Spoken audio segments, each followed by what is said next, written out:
दोन ट्रकची समोरासमोर धडक, एक गंभीर जखमी.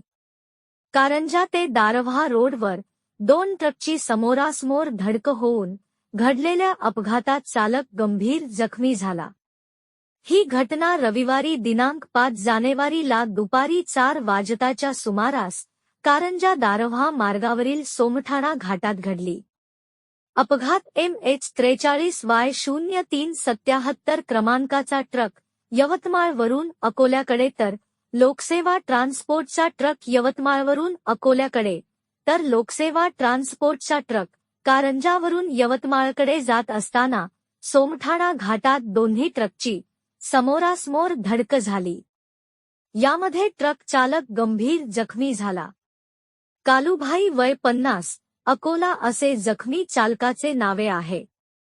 या अपघाताची माहिती मिळताच जय गुरुदेव रुग्णवाहिका रुग्णसेवक अविनाश भोयर यांनी घटनास्थळी दाखल होऊन तत्काळ जखमी रुग्णाला घेऊन कारंजा उपजिल्हा रुग्णालयात उपचारार्थ दाखल केले.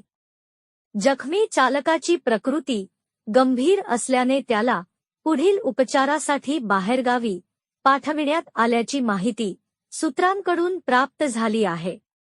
प्रतिनिधी अब्दुल अजीज, न्यूज 24, आपकी आवाज.